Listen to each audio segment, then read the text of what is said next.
Good morning বন্ধুরা, তোমরা সবাই কেমন আছো? আশা করি তোমরা সবাই খুব ভালো আছো। আর আমিও আছি বেশ। আর এখন ঘড়ির কাঁটায় বাজে 8টা, সকাল 8টা। আর আমি ভাবছি কখন বাজবে রাত 8টা, কেননা আজকে আমাদের পিকনিক আছে। জানুয়ারি মাসে কিন্তু পিকনিকটা হলো না, ফেব্রুয়ারি মাসে পিকনিক করছি। আর ভাবছি জানো কখন সন্ধ্যা লাগবে, কেননা পিকনিকের একটা আনন্দ আনন্দ ভাব আছে। আর আমার তো সকাল থেকে মনটা খুব খুশিতে আছে, কেননা আজকে আমাদের পিকনিক। তো চলো এখন এই কাজগুলো উঠিয়ে নিই, বিছানা ভালো করে গুছিয়ে নিব। আর দেখলেই তো বালিশ হিন্দুস্তান পাকিস্তান চাদর এক কালারের, বালিশ এক কালারের, পাঁচ বালিশ এক কালারের, তিনটা তিন রকমের। আর বিছানাটা ভালো করে গুছিয়ে নিলাম। আর এই দেখো তোমাদের দাদা ভাইয়ের যে প্যান্ট তারপরে জামা সব খুলে রেখে গিয়েছে, আজকে রবিবার রবিবার কাচতে দেয়। আর এই দেখো প্যান্টের পকেট চেক করছি, কিচ্ছু বেরাচ্ছে না।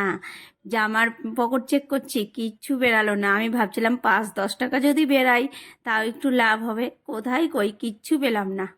আর এই যে এই জামা কাপড়গুলো এখন ভিজিয়ে রেখে দেবো ঘন্টা খানিকের মতো, তারপরে ওই কাজগুলো তুলে নিব। রাত্রে বাসন ধুয়ে রাখিনি, এখন বাসন ধুবো। আর বাসি ঘরটা যেন ঝাড়ুও দেওয়া হয়নি, তাই আগে ঝাড়ু দিয়ে দিব, তারপরে বাসনটা ধুয়ে নিব। তারপরে রান্না বান্না পরে হবে, রবিবার কিন্তু আজকে সেইভাবে রান্না বান্নার অত তোড়জোড় নেই, কেননা রাত্রে তো পিকনিক আছে। দেখা যাক কিছু একটা করে নেব। তো আমি রবিবার সেরকম কাজ রাখি না, কিন্তু আজকে মনে হচ্ছে একটু কাজ বেশিই আছে। এই যে জামা কাপড় ভিজালছি, ওগুলো সব এখন ধুয়ে কেচে দিতে হবে, তারপরে ঘর মুছতে হবে।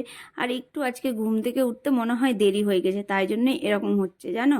আর একটু যদি 7টার সময় উঠতাম ঘুম থেকে তবে বেশ ভালো হতো, কিন্তু 8টার সময়তে ঘুম ভাঙতেই চাইছে না।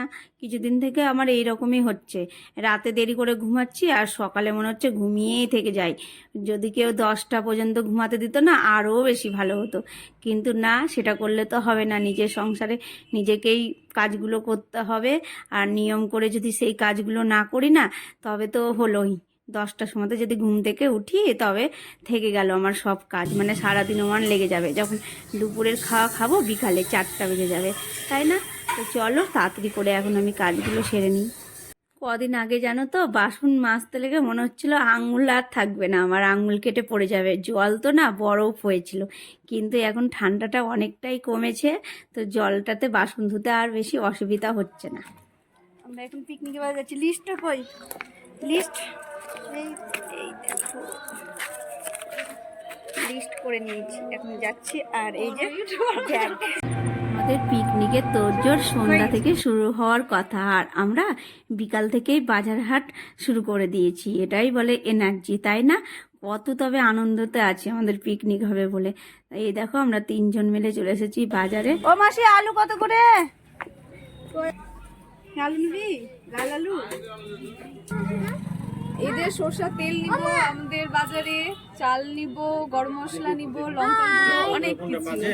এই দেখো আমাদের বাজার করা হয়ে গেল। আর মাংস নিতে এসেছিলাম, কিন্তু আমরা হেঁটে হেঁটেও আসতে পারতাম, কিন্তু আমরা টোটো করে এসেছিলাম 3জন মিলে মজা করব বলে। আর মাংস নেওয়ার পরে যাওয়ার সময়তে ভাবলাম হেঁটে হেঁটে যাব, কিন্তু ব্যাগটা ভারী হয়ে গেল। তারপরে তোমার ওভেন ভাড়া নিব যাওয়ার সময়তে, তারপরে জলের জাগ তুলবো, তাই ভাবলাম টোটো করেই যাই বাড়িটা। দিয়ে সব কিছু নিয়ে টোটো করে বাড়ি আসলাম। তারপরে কিছুক্ষণ সময় কাটানোর পরে তোমাদের সঙ্গে দেখা হচ্ছে সন্ধ্যার সময়। পিকনিকটা বেশ জমেই উঠেছে, কিন্তু গান হচ্ছে না। গান না হলে কিন্তু পিকনিকটা ভালোই লাগে না, তাই নিচ থেকে বক্স নিয়ে আসবো ছোট।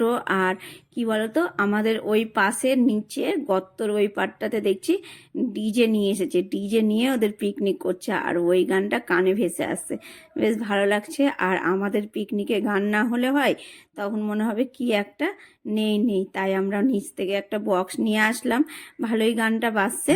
আর এই যে আমাদের পিকনিক জমে উঠলো। আজকে জানো ভেবেছিলাম সবাই মিলে পিকনিকে নাচবো, কিন্তু না, 3জন মিলেই নাচ করছি, আর ওরা শুধু ওই সাইড থেকে দেখছে।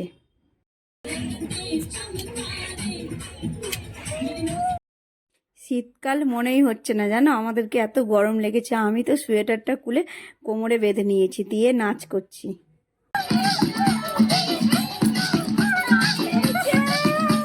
আমাদের ভালোই মোটামুটি নাচ হলো। আর এখন এই দেখো বাচ্চারা নিচে নিচ্ছে। আর এই দেখো আমাদের রান্না বান্নাও কমপ্লিট, এখন মাংস ভাগ হচ্ছে।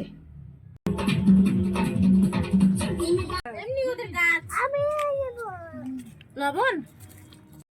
আমাদের খাওয়া দাওয়া শুরু হয়ে গেল, আর খাওয়া দাওয়ার পরে পিকনিকের যেই সব কাজগুলো থাকে বাকি কাজগুলো করে নিয়ে আমরা ঘরে চলে যাব। তো ভিডিওটা আজকের মতো এতটাই, কালকে আবার দেখা হবে নতুন কোনো ভিডিওয়। আর তোমরা সব সময় ভালো থেকো, সুস্থ থেকো, আর আমার ভিডিও ভালো লাগলে লাইক করে দিও।